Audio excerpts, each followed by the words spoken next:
I live on a beach, a colorful, vibrant beach. Beach balls are being tossed, and sunscreen is being sprayed as the ethereal scent fills my lungs. The salty smell of the blue ocean lingers as well, as saturated as the waves they come from.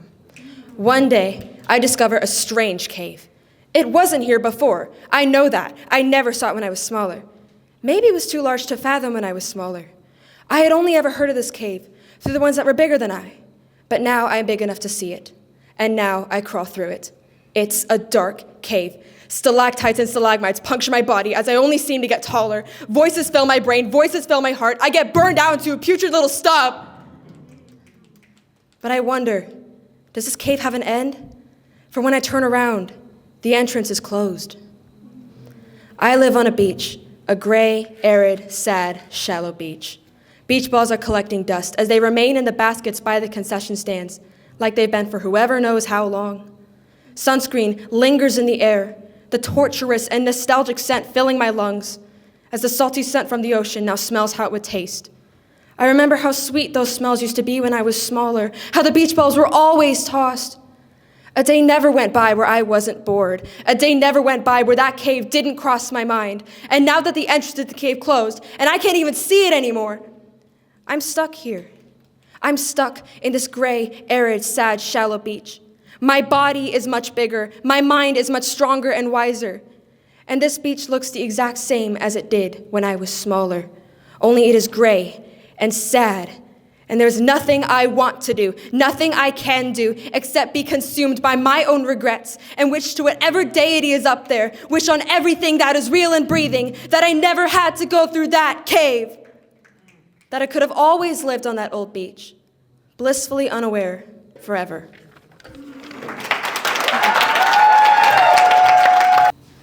Off the wake up, open my eyes and start seeking some clarity.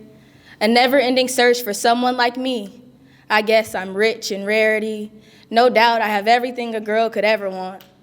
Starting to feel like I'm just my mom in a different font. What could I possibly be longing for? My life's one big blissful whirlwind, wind of whirl. Feel like I'm just a very lucky, broken girl. Who to please, God or me? I know the answer seems obvious, but everything ain't what it seemed. If it weren't for my mom, who would I be? If I had time with my dad, would I have more security, serenity, something to ground me and surrender me? Who to be, what to choose?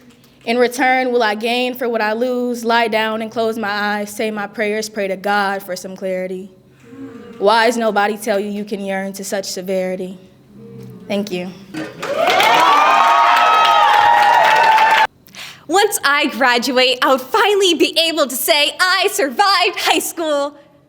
Not because chemistry's hard, but because I live in America, where attending high school is a constant gamble on my life and the lives of others. There's always a chance that my classmate can end up lying on top of their homework, covered in a pool of blood from the bullet wound in their chest. The color from their eyes begins slowly fading away and taken by darkness, while their classmate checks for a non-existent pulse. The first thing I do at the start of every new school year is plan escape routes for each new classroom at each period of the day. Until the last day of senior year ends, we don't know if everyone will be handed a diploma. If I attend our school's graduation ceremony, I'll think about the kids who couldn't accept their diploma with honors while their friends cheered and their parents cried. Because the flowers parents brought for their child on graduation day will not be tossed on stage, but placed gently at their gravestone. But when the rich are affected, then the government advocates for the addition of armed security guard and installation of bulletproof glass because the elite are seen as a hero who sacrificed themselves for this beautiful country. Thank you, God, for saving this brave, faithful man. If God can save the rich, why won't he save his children? If they're one of his greatest blessings. Where was the strongest angels when a student collapsed to the tile floor, dropping the lunch tray in the cafeteria after being shot in the back? It is always so funny to me, the same people who care about protecting the children, who say we must protect the innocence of children. are silent. After every live broadcast that shows caskets getting carried out of high schools, around hundreds of students sobbing into each other's arms, wondering why they survived when others died.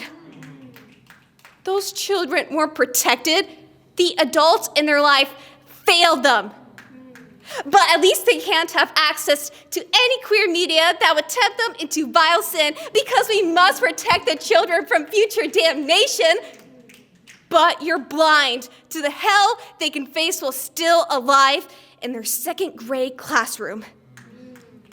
Attending high school is like a game of Russian roulette. The fatal possibilities are rare, but never zero. There is so much more to explore beyond high school.